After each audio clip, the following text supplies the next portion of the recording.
Hello guys, welcome to Gentle Consult.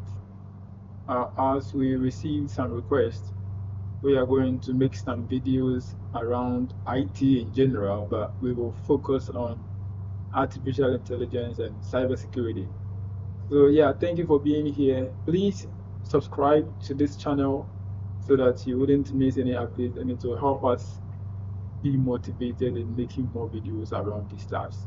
In today's session, we are going to start off with the very basic and the very core concepts of information security. So if we take that CIA, we are then talking about the information assurance or the properties of information security, as people used to say. And these are very crucial concepts in cybersecurity because they form the foundations, the very foundations of everything that we do in cybersecurity. So the first principle that we understood, the principle of confidentiality.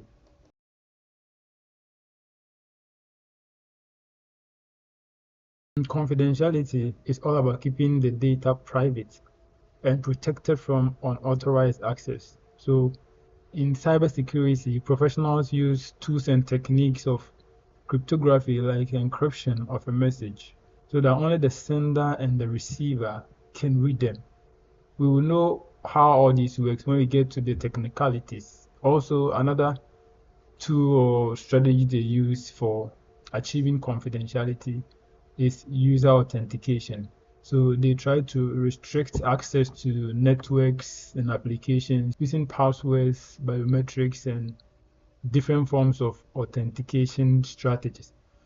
Sometimes too, they use VPN to make sure that the information being sent across is being transported in a specific secure tunnel, making sure that it doesn't get exposed to the internet. And some of the encryption tools that we will be looking at will be AES, which is Advanced Encryption Standard, a very popular tool that has dominated the industry standard for encryption. We also got PGP, which is basically used for email encryptions and different access control list processes. So then we move on to integrity. When we talk about integrity, it is also very important component as it ensures that there is accurate and consistencies in our communication. So integrity actually focuses on ensuring that our message keeps being the same as it is sent across the network. A little tampering can render the entire message invalid. We will see that when we get to the networking part, where a simple cyclical redundancy check can render the entire communication insecure and invalid.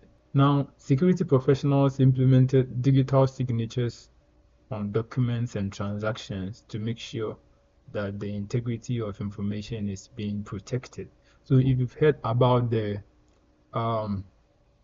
algorithms like SHA-1, SHA-256, and GPG, they are all type of tools that are used on the internet to ensure that the integrity of the information remains accurate. For example, you could download something on the internet and they will tell you to calculate its SHA-1 checksum. So you will see a long string of numbers and they want you to check it yourself to make sure that what they've uploaded hasn't been tampered with. Somebody has not injected a virus or something. And you can compare that value by checking the checksum of the downloaded file with the actual checksum that was listed on the internet or on that website where you downloaded the file from. We will talk about the availability component of information assurance. This is one of the most important parts of information assurance because without availability, then communication becomes nothing but a mirage, right? Because if the user I'm intending to send something to is unable to access what I am presenting, or something blocks the user from accessing the information they truly need to make decisions, that means we are actually not doing anything. All right.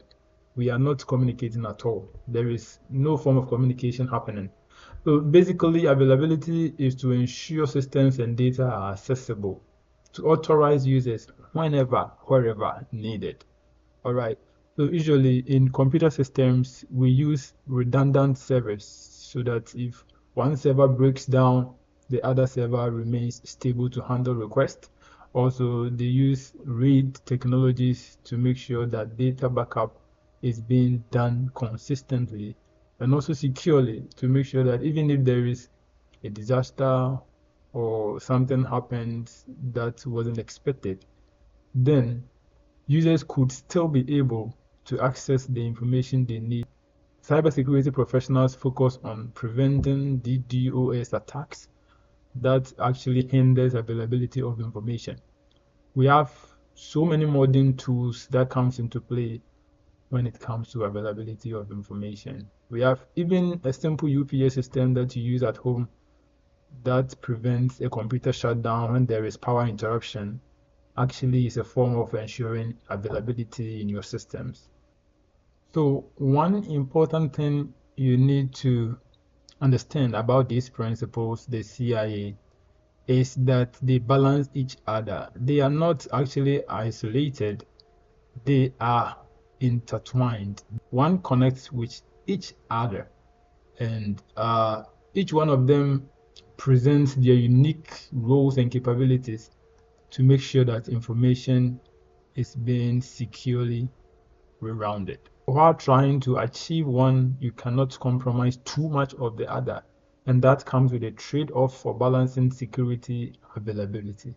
And that has been a very strong debate in the industry since the inception of information security. So we say in cybersecurity, improving one aspect often weakens or conflicts with the other.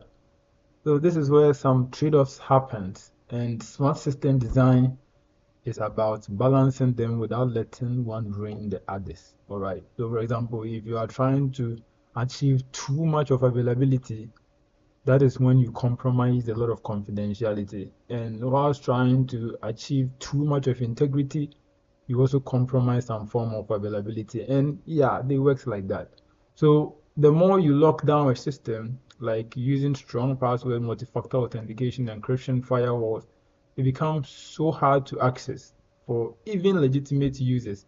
So let's take, for example, a hospital that encrypts all patient data and limit access to critical files. So let's take a financial institution, for example, like banks can trigger alerts of fraud if there is some kind of huge amount that is being sent. So, well, the bank system may think that an unexpected huge amount might be a fraudster trying to clear an account and taking all the money out. But then this could also be a legitimate user, the one who owns the account, withdrawing their money for maybe some other business, right? But then the system may trigger fraud and prevent the withdrawal of such a huge amount. Even though it might be legitimate and important to the user, systems can hinder availability because of trying to achieve the other part of the information assurance components. Okay, and it causes delay of operations and other stuff. Also, you can see some overlaps between confidentiality and integrity. For example, when data is encrypted, you can't check its integrity, right? Because as we said, if you try to calculate um, a checksum for a specific file, the encrypted file form will have a different checksum, right, than the raw file. So for example, if you have the raw file, if you need the user to check the sum of the raw file and then you encrypt that data, that means it's supposed to be decrypted first before checking the actual raw file checksum.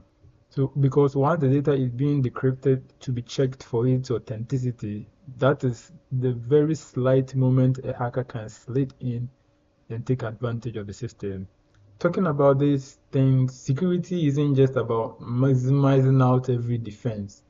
That is why we say no computer system is 100% secure. So real-world cybersecurity is a constant act of compromise and coordination to make sure that everything works hand in hand to achieve the goals. That is why no system has been able to be 100% secure, even Apple and Google and top global companies compromises some form of security. That is why day in, day out, we receive updates on our devices, making sure that something is fixed, to fix bugs, and also to patch some important aspects of our application. So someone says, yeah, the most secure computer in the world is the one that is locked in a steel vault, like buried in a concrete pit, turned off and never connected to the internet or even never accessed by a person. And guess what? That computer is actually 100% secure, perfectly intact, and it is always available and always there to no one. That's the point. So perfect security is actually useless without usability. That is why real world cybersecurity is about balancing these three components and not actually isolating them. So, yeah, if you enjoy this conversation, I think you have to give us a support by clicking on the subscribe button below, liking our video, leaving a comment, and also sharing to your friends because that will keep us motivated in making similar content. This is not the only thing we will be doing. Sometimes we will do practicals and we will dive in into exploring some of the tools and techniques that cybersecurity professionals use. Sometimes we'll put up a challenge and we all try to solve it together.